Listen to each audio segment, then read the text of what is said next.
This segment is a Wayne Spooney original invention named Celtics Faceoff. Spooney, do you want to set the table for this one? Yeah, so we're always kind of batting ideas around in our chat, trying to think of recurring segments, stuff that makes our lives a little bit easier. And I was thinking that the Celtics have a lot of talent and a lot of guys with overlapping, in a good way, skill sets. So I think it'd be kind of a fun way to discuss these skill sets a little differently, maybe focus on some really specific things that we don't always talk about in detail, right? We might mention it, but we don't ever sit here and talk about Marcus and Derrick White navigating screens, right? And I just thought it would be fun if we pitted two players against each other and picked a skill and chose which one of those guys is better at that specific skill. And I think we've gotten creative. I think there's some fun ones, some funny ones, and then also, a couple more serious ones. So yeah, it's just, if very it's terrible, just remember Ben thought of this. That's right. And if it was great, obviously it was Spooney. Yes, of course. So I think we've got two each. First one, Marcus Smart versus Derrick White. Screen navigation. Jake, is this your entry to the? This is my entry. All right, you want to kick us off here? This is what I imagine it's like choosing between children, because. Okay, so Marcus, my favorite thing about his screen navigation is how he's mastered going under a screen with that like Cobra spin move, like under, and like he doesn't really go under because he's able to get a contest so well. Whereas I think Derrick White is so good at going over screens. Like he's always able to get a really, really good contest going over screens. It is really big. Like the reason I had this one in my mind was like, Malcolm Brogdon tried to do like the Marcus Smart spin move under a screen and against the Nets, and it was like 4 times as slow, which just made me really appreciate it, how it's like probably like really hard to do. I think I'm going with Marcus. I'm going with Marcus just because I love his spin move under the screen so much. Spooney is nodding like that Jack Nicholson gif right now. Say nod. Yeah, I think they navigate screens very differently. Like White is like a ghost, man. Like you can't land a firm screen on him. He just like uses his hips and gets around them. And I think it's slight edge to Derrick on off-ball chasing shooters when people try to screen him. But I think a pretty sizable advantage to Marcus Smart in the pick and roll at the point of attack. And I think that's frankly just a little more important in today's NBA. You feel Marcus Smart if you try to screen him. Like he goes under and he reappears on the other side somehow. And then if you try to reset the screen, he just like somehow gets his body in between the screener and like makes them like almost turn their shoulder because he hits him so hard and gets around him. And a sneaky underrated thing Marcus might be the best in the league at.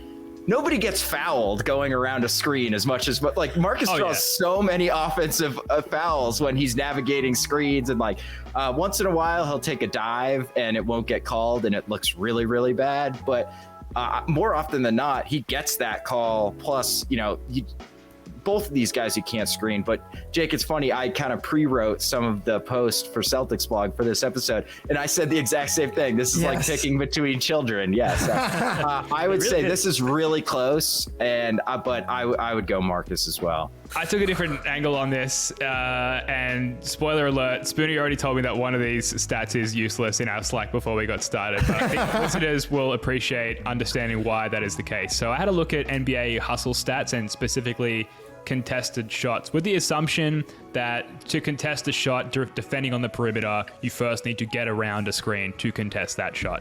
So Marcus Smart, 4.4 contests per game.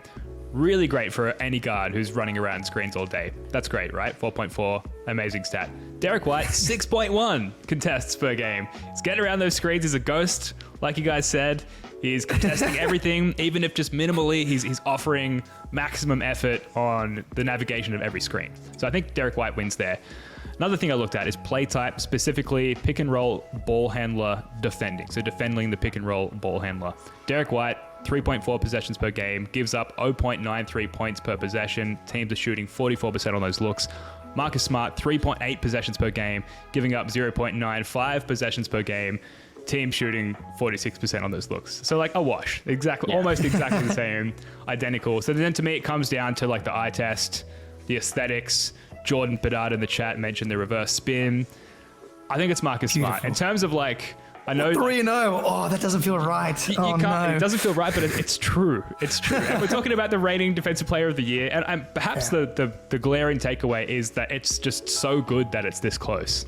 That like, it's almost give or take. And as far as a defensive, identity riddled championship potential team, that is an amazing trait to have. So if nothing else is taken from this segment, it's that we have two amazing perimeter defenders and they're almost as good as one another, which is great. Next one, Jalen versus Jason versus Brogdon, pull-up threes. Whose pull-up three game are you taking over the other two, Spoonie? Okay. If we're going just this season, I haven't looked at numbers recently, but I believe both the Jays are like barely 30% on pull-up threes. Yeah, in the 20s now, apparently. So that's not good. I don't know what Brogdon is, but it feels like he never misses them. So I'm guessing he's probably in the 40s from pull-up threes. I think both the Jays, and especially Tatum, can get to that shot a lot cleaner whenever they need it against a lot of different types of defensive players, which I think is a huge boon for them. And if we were going next year or from now going forward, who I would take, that's a different discussion. But right now, I just think the gulf in efficiency is so big for Malcolm Brogdon at this point. I would have to go Brogdon with a heavy heart. Yeah, I think it's definitely Brogdon for this year. You just trust it so much now. And I'm still not quite used to his shot just in general, how funky it looks. But yeah, he's become so reliable on that pull-up three. And then, the numbers with Jason and Jalen are pretty close with the pull-up threes, I believe. I personally just I still like Tatum's pull-up threes for the most part. Maybe not when he's missed 4 in a row when he has Seth Curry matched up against him, but I still really like the Tatum pull-up three. Jalen, I think it's more new for Jalen. I think he's still finding that at the same level, but that's how I would have it ranked. Yeah, I did look up the numbers. Tatum, 27.5% on the season, pull-up threes, not great, but high volume, so whatever. Jaylen Brown, 33.3% pull-up threes. Getting there, great, sure. Until you look at Malcolm Brogdon, 43% on pull-up threes.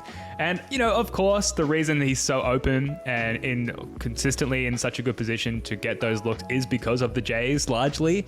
But in a vacuum, we're looking at their pull-up three stats in this particular case. So for me, it's Malcolm Brogdon. So is that another 3-0? It is. Yeah, unfortunately. All right, we've got it. Yeah, here we go. Here's one I think we'll disagree on. Ben, do you want me to introduce it so Please, you don't have to go last? Okay, let's go around the room.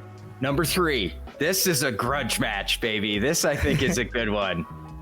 Al Horford versus Luke Kornet in rim protection.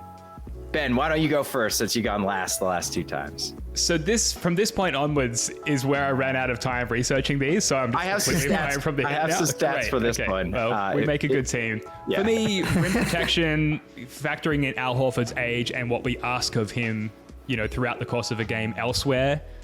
Like Kornet is the biggest US-born player in the league right now. Mm-hmm. Like just his presence on the court is some rim protection. You factor in the eclipse, which I believe is a bizarre attempt at rim protection, and just that kind of size around the rim as a deterrent. For me, again, total eye test, not looking at stats here, it's Luke Kornet. Al averages more blocks per game, 0.9 to 0.8, but per 36, Luke's at 2.4 and Al's at 1.1. So way more blocks for minutes played in Luke's favor. But Al contests 5.8 shots per game at less than 6 feet away. Luke, I think, is around 3. For some reason, I didn't grab that. Opponents shoot 2.3% worse with Luke guarding around the rim. They shoot 11.2% worse when Al Horford is defending the shot around the rim. So I think just from a pure volume, it's kind of the same argument you had for Derrick White, Ben, just on the interior instead of the outside. Al's defending way more shots. Maybe he's not getting as many blocks, but people don't make shots when Al Horford's at the rim.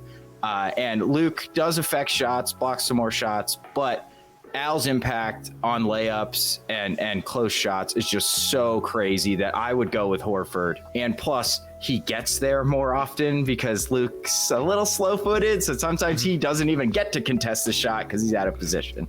Imagine coming off a screen and beginning your drive and just being immediately captivated by Al Horford's eyes. I would imagine that would have some impact on your ability. Yeah, like that. Exactly. I think that has to be factored in. Yeah. Sorry. Jake, break the tie. We finally have a tie here. I couldn't possibly dunk on someone with such beautiful eyes. No. I think Al's ability to contain the perimeter a little better as well. So part of rim protection is stopping people from getting to the rim. So I like that Al has, and granted he hasn't been as good protecting the rim as he was last year. And the second piece, which is a little, I'm not sure if this is cheating or not.